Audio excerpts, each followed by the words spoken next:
এই মুহূর্তে একটা গুরুত্বপূর্ণ প্রশ্ন হচ্ছে যে বাংলাদেশের রাজনীতিতে আওয়ামী লীগকে কি নিষিদ্ধ করা হবে, আওয়ামী লীগকে কি নিষিদ্ধ করা যাবে, আওয়ামী লীগ কি আগামী নির্বাচনে অংশ নিতে পারবে। এই প্রশ্নগুলো খুব গুরুত্বপূর্ণ হয়ে আসছে। নির্বাচন যতই ঘনিয়ে আসতে থাকবে এই প্রশ্নগুলো বারবার বিভিন্ন ফোরামে, বিভিন্ন অ্যাঙ্গেলে, বিভিন্ন প্রক্রিয়ায় সামনে চলে আসবে এবং সেগুলোর উত্তর কি হবে তা নিয়ে কে কি উত্তর দিল তার উপর নির্ভর করে নানা ধরনের বিরোধও তৈরি হবে এবং এ নিয়ে রাজনীতি চলতে থাকবে। আচ্ছা, আমরা বরং দেখি এখন পর্যন্ত পক্ষগুলি কি কি, কারা নিষিদ্ধ করতে চান, কেন চান, কারা চান না, কেন চান না, এই বিষয়গুলো নিয়ে একটু কথা বলি। এটা এর মধ্যে স্পষ্ট। নিষিদ্ধ করার পক্ষে যারা আছে, যারা নিষিদ্ধ করতে চান, তারা হচ্ছে বৈষম্য বিরোধী ছাত্র আন্দোলন নামে যে সংগঠনটা আছে, তাদের যারা নেতৃবৃন্দ তারা নিষিদ্ধ করতে চান। জাতীয় নাগরিক কমিটি যেটা আছে, তাদেরই একটা ভাতৃপ্রতিম সংগঠন হতে পারে, তারা নিষিদ্ধ করতে চান। এবং তাদের যে প্রতিনিধিরা সরকারের মধ্যে আছেন তারা নিষিদ্ধ করতে চান। এই চান, আর কাউকে চাওতে এখন মানে নিষিদ্ধ করতে চায় এরকম খুব একটা শুনি। বিএনপির দু একজন নেতা বিচ্ছিন্নভাবে কথা বলেছেন, তারাও বলেছেন আওয়ামী লীগকে নির্বাচন করতে দেওয়া হবে না, এরকম দু একজন বলেছেন, একদম বলেন নেতা না, বলেছেন। কিন্তু বিএনপির কেন্দ্রীয় পর্যায়ের লিডার যারা আছেন, বিশেষ করে পলিসি মেকার যারা আছেন, যেমন তারেক রহমান, যেমন মির্জা ফখরুল ইসলাম আলমগীর, ওনাদের মুখে আমি কখনো নিষিদ্ধ করার কথা শুনিনি।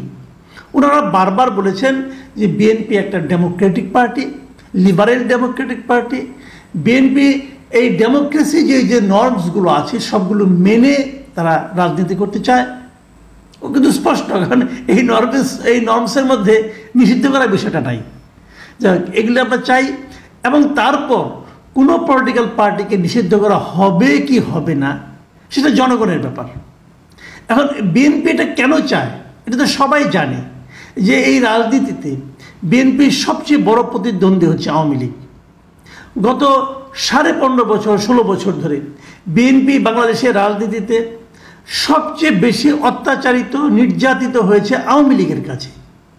তারপরও বিএনপি কেন চায় না, এটা একটা বিরাট বিশ্লেষণ। এই বিশ্লেষণটা আমি আগামী দিনের জন্য রেখে দিলাম। আগামী দিন যদি অন্য কোনো বড় খবর না থাকে এটা নিয়ে আমি কথা বলবো, যে বিএনপি কেন আওয়ামী লীগের নিষিদ্ধ চায় না, এটা নিয়ে আমি আলাপ করবো। এখন আমি বরং এই প্রসঙ্গে আসি যে কে কে চায়। জামাত মাঝে মাঝে চায়, মাঝে মাঝে চায় না। আমি যদি হিসাব করি তাহলে 40% সময় তারা চায় না, বলে এটা আমার কিছু করার নাই, যা হবার হবে। আবার 60% ক্ষেত্রে তারা বলে, তাদের নেতারা বলেন যে আমরা এটা নিষিদ্ধ চাই। আর সরকারের আগেই বললাম যে উপদেষ্টাদের মধ্যে মানে 3 জন উপদেষ্টাকে বলতেই শোনা গেছে তারা আওয়ামী লীগকে নিষিদ্ধ করতে চায়, আওয়ামী লীগ নির্বাচনে অংশ নিতে পারবে না, এই নিয়ে তারা হুঙ্কারও দিয়েছেন। সর্বশেষ দেখলাম সপ্তাহখানেক আগে বিএসএসের কাছে একটা ইন্টারভিউয়ে আসিফ মাহমুদ সজীব ভূঁইয়া স্পষ্ট বলেছেন যে আওয়ামী লীগকে নিষিদ্ধ করার জন্য নানা প্রক্রিয়া সরকার শুরু করে দিয়েছে। এটা কীভাবে শুরু করলো আমি জানি না, কারণ এর আগে কয়েক মাস আগে আমরা প্রফেসর ইউনূসকে শুনেছি, উনি বলেছেন, বিভিন্ন ফোরামে বলেছেন, বিভিন্ন পত্রিকাকে বলেছেন, বিভিন্ন মিডিয়াকে বলেছেন যে কোনো রাজনৈতিক দলকে নিষিদ্ধ করার কোনো ইচ্ছা তাদের নাই। এটা বলেছেন উনি। হিন্দু ইন্ডিয়ার যে বিখ্যাত পত্রিকা দ্য হিন্দু, সেখানে উনি বলেছেন যে ওনারা কোনো রাজনৈতিক দলকে নিষিদ্ধ করতে চান না।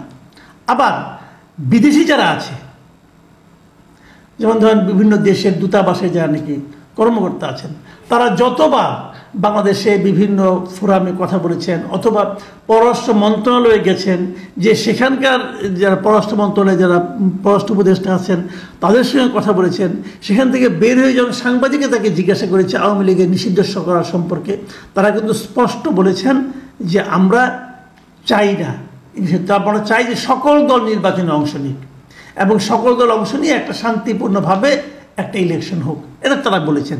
এটা বেশ কয়েকজনই বলেছেন। যুক্তরাষ্ট্রের যে মার্কিন পররাষ্ট্র দপ্তর তাদেরকেও প্রশ্ন করা হয়েছে, তারাও একই কথা বলেছেন যে সবাই অংশ নেক। তারপরে যারা হয়, এবং সবাই যেন নির্বাচনে অংশ নেওয়ার সময় নির্বাচনী প্রচারণায় সমান সুযোগ পান, তারা এমন কথাও বলেছেন। তাহলে এই গ্রুপটা কেন তার নিষিদ্ধ চাচ্ছে এবং শেষ পর্যন্ত তারা নিষিদ্ধ করতে পারবে কিনা? দেখুন, গতকাল আপনাদের মনে আছে যে ওই গাজীপুরের ঘটনায় বৈষম্যবিরোধী ছাত্র আন্দোলনে একজন মারা গেল, ওই আকম মোজাম্মেল হকের বাড়িতে যে মারামারির ঘটনা, সেখানে আবুল কাশেম নামে একজন লোক, মানে তিনি বৈষম্যবিরোধী ছাত্র আন্দোলনের মানে আপনার মেম্বার ছিলেন, তিনি মারা যান। মারা যাওয়ার পর ওনার বুধবার দিন রাতে ওনাকে নিয়ে, ওনার কফিনটা নিয়ে মিছিল হয়, শহীদ মিনার থেকে শাহবাগ পর্যন্ত সেই মিছিলটা আসে। সেখানে তার জানাজা হয় এবং জানাজা হওয়ার আগ মুহূর্তে সেখানে দাঁড়িয়ে কিন্তু এই বৈষম্যবিরোধী ছাত্র আন্দোলন এবং জাতীয় নাগরিক কমিটির নেতারা বক্তব্য দেন, এবং সেখানে বক্তব্য দেন হাসনাত আবদুল্লাহ, তারপরে নাগরিক কমিটির আখতার হোসেন, আবার ছাত্র আন্দোলনের আরিফ সোহেল, তারা বক্তব্য দেন এবং তারা সবাই বলেন যে তারা আওয়ামী লীগকে নিষিদ্ধ করেই ছাড়বেন। তাদের বক্তব্য হলো শেখ হাসিনা পালিয়ে গেছে, কিন্তু আওয়ামী লীগের দুর্বৃত্তরা দেশে রয়ে গেছে, তারা নানা ধরনের অন্যায় করছে, মানুষকে টর্চার করছে, এগুলো করছে। এবং তারই প্রমাণ হলো এই ছেলের মৃত্যু, আবুল কাশেমের মৃত্যু। অতএব আওয়ামী লীগকে নিষিদ্ধ করতে হবে। এবং এর বাইরেও বিভিন্ন জায়গায় আমি কয়েকটা দল, যেমন এবি পার্টির লিডারদেরকে আমি বলতে শুনেছি, ওনারাও কিন্তু নিষিদ্ধ চান। তো শেষ পর্যন্ত কি হবে? আমি সর্বশেষ আরেকটা ঘটনা বলি। কালকে জাতিসংঘের পক্ষ থেকে যে তদন্ত প্রতিবেদনটা দেওয়া হয়েছে, অনুসন্ধান প্রতিবেদন দেওয়া হয়েছে, সেখানে তারা কিন্তু স্পষ্ট করে অনেক কথা বলেছে। শেখ হাসিনা কীভাবে অতিরিক্ত বল প্রয়োগ করেছে, শেখ হাসিনা সরাসরি নির্দেশে কীভাবে মানুষকে খুন করা হয়েছে, সেখানে শেখ হাসিনাকে তার মন্ত্রীদের কাউকে সরাসরি গণহত্যার দায়ে অভিযুক্ত করা হয়েছে। ডিটেল ঘটনা কিন্তু সেখানে আছে এবং সেখানে কিন্তু সুপারিশ তারা করেছে, এবং সুপারিশে তারা কোনো দলকে, কোনো আপনার সরকারের প্রতিষ্ঠানকে নিষিদ্ধ করতে বলেছে, এমনও হয়েছে। কোনোগুলিকে কীভাবে জবাবদিহিতার আওতায় আনা যায় সে কথাগুলো তারা বলেছে। কিন্তু পাশাপাশি আরেকটা কথা তারা বলেছে, সেটা কি বলেছে? তারা কোনো রাজনৈতিক দলকে নিষিদ্ধ করার থেকে বিরত থাকতে বলেছে। দেখুন, এই ছাত্রদের দাবির সম্পূর্ণ বিপরীত কথা কিন্তু। এবং সেখানে কি বলা হয়েছে, আমি আপনাদের কোট আনকোট পড়ে শোনাচ্ছি। বলা হয়েছে, রাজনৈতিক দলকে নিষিদ্ধ করা হলে সত্যিকার বহুদলীয় গণতন্ত্রে ফেরার পথ রুদ্ধ হবে। পাশাপাশি বাংলাদেশের বিপুল সংখ্যক ভোটারকে ভোটাধিকার চর্চা থেকে বঞ্চিত করা হবে। দেখুন, এই কথাটা কিন্তু আমি শুরু থেকে অনেকবার বলেছি। আমি বলেছি যে বাংলাদেশে আওয়ামী লীগ যখন আওয়ামী লীগের অনেক সমর্থক আছে এই দেশে, যারা আওয়ামী লীগকে ভোট দেয়, তারা হয়তো আওয়ামী লীগের যারা লুটপাট করে তাদের মতো লুটপাটে জড়িত না, তারা নির্প্রান্তিক পর্যায়ের লোক, সাধারণ কৃষক, তারাও নৌকা মার্কা ভোট দেয়। কিন্তু শেখ হাসিনার অপরাধের জন্য ওই কৃষককে আপনি দায়ী করতে পারেন না, ওই কৃষককে আপনি তার অধিকার থেকে বঞ্চিত করতে পারেন না। বলেছি আমি বহুবার, বলাতে অনেকে আমাকে আওয়ামী লীগের দালাল বলেছে। সরাসরি বলতে পারে না, কারণ একটু চক্ষুলজ্জাও তো আছে। কারণ বিগত সময়ে আওয়ামী লীগ যখন সরকার ছিল, তখন যারা এই দেশে থেকে আওয়ামী লীগের সরকারের কর্মকাণ্ডে বিরোধিতা প্রকাশ্যে করেছে, যদি তাদের একটা লম্বা তালিকা করেন, সেই তালিকার শেষ দিকে হলে কিন্তু আমার নামটা ভাই রাখতে হবে। আমি বলেছি, অনেক রিস্ক নিয়েই বলেছি, কিন্তু সরাসরি দালাল বলতে পারে না, কিন্তু একটু ঘুরিয়ে বলে কি যে তুমি তো আওয়ামী লীগের গোপন দালাল ছিলা বলে। কিন্তু এখন তো এই কথাটা জাতিসংঘের প্রতিবেদনে আসলো, জাতিসংঘের যারা তদন্তকারী দল ছিল তারা বলছে, এখন তারাও কি আওয়ামী লীগের দালাল? এই কথাটা বলেন, তারাও কি আওয়ামী লীগের দালাল? তারা যে চিন্তা থেকে কথাটা বলেছে, সেই একই চিন্তা আমার মধ্যেও আছে। আমি ওই একইভাবে চিন্তা করি যে গণতন্ত্রের মূল বক্তব্য হলো সকলকে তার বক্তব্য নিয়ে জনসাধারণের সামনে আসতে দেওয়া। জনগণ সিদ্ধান্ত নেবে তারা কাকে গ্রহণ করবে, কাকে বর্জন করবে। বাংলাদেশে অনেক রাজনৈতিক দল হারিয়ে গেছে, অনেক দল, বড় বড় দল ছিল, হারিয়ে গেছে, খুঁজে পাবেন না। কেন পাবেন না? জনগণ প্রত্যাখ্যান করেছে।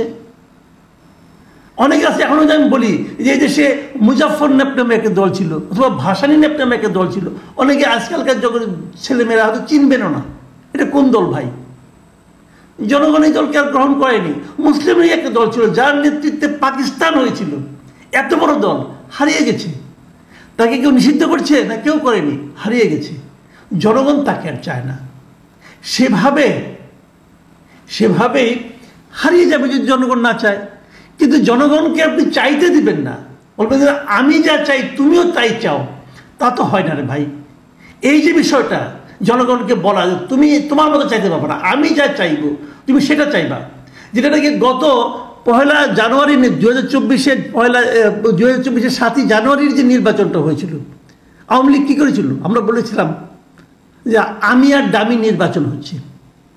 সেটার ব্যাপারে জাতিসংঘ কী বলেছিল, ইউরোপীয় ইউনিয়ন কী বলেছিল মনে আছে আপনাদের? বলেছিল যে ভোটারদের জন্য ভোট দেওয়ার জন্য পর্যাপ্ত সংখ্যক বিকল্প ছিল না। আমি বহুবার বলেছিলাম বড় লম্বা ব্যালট পেপার, কিন্তু আপনি যেখানেই সিল দিবেন ওইটাই আওয়ামী লীগ। যদি বিএনপির কেউ এখানে সিল মারতে যায় তার জন্য কোনো জায়গা নেই। এই একই কথাই এখনো হবে যদি আপনি আওয়ামী লীগ ইলেকশন করতে না দেন। তো তাহলে এদের যে বক্তব্যটা, এই বক্তব্যটা কিন্তু এই কথাটাই বলছি যে যদি এটা মানে কেবলমাত্র বহুদলীয় গণতন্ত্র ফেরার পথ রুদ্ধ হবে না, সেই সঙ্গে কি হবে, বাংলাদেশের বিপুল সংখ্যক ভোটারকে ভোটাধিকার চর্চা করা থেকে বঞ্চিত করা হবে। এবং তারা আরো একটা কথা বলেছেন, এই জাতিসংঘের দল, তারা বলেছেন যে ভোটের আগে সব রাজনৈতিক দল যেন সমান প্রচারণার সুযোগ পায়, একই সঙ্গে নির্বাচনী প্রতিষ্ঠানগুলো যেন রাজনৈতিক প্রভাব মুক্ত হয়ে কাজ করতে পারে সে বিষয়ে নিশ্চিত করতে হবে। সকলকে সমান সুযোগ দিবেন? আওয়ামী লীগকে সমান সুযোগ দিতে পারবেন? যদি না পারেন কি করে বলবেন যে আপনারা বহুদলীয় গণতন্ত্র কায়েম করতে চান? এখনই কি আওয়ামী লীগ তার রাজনৈতিক কর্মকাণ্ড চালাতে পারছে? একটা লিফলেট বিতরণ করলে তাকে আপনারা অ্যারেস্ট করে ফেলান, এবং এটা আবার সরকারি একজন কর্মচারী যিনি নাকি প্রধান উপদেষ্টার প্রেস সেক্রেটারি, তিনি বলেন যে লিফলেট বিতরণ করতে দেওয়া হবে না। আমি তাকে সবিনয়ে জিজ্ঞাসা করতে চাই, আপনি তো সচিব পর্যায়ের একজন ব্যক্তি, প্লিজ আমার একটা কথার উত্তর দেন। আপনি যে লিফলেট বিতরণ করতে দেবেন না, লিফলেট বিতরণ করলে গ্রেফতার করবেন, ভাই কোন আইনে করবেন? কোন আইনে আপনি করবেন? কোনো উত্তর দিতে পারবেন না আপনি। বাংলাদেশে কোনো আইন এরকম নেই যে একটা বৈধ রাজনৈতিক দল লিফলেট বিতরণ করলে তাকে অ্যারেস্ট করা যায়। গায়ের জোরে করবেন। গায়ের জোরকে আর যাই বলে, গণতন্ত্র বলে না। প্রিয় দর্শক, আমি আর এই বিষয়ে আর বেশি কিছু বলতে চাই না।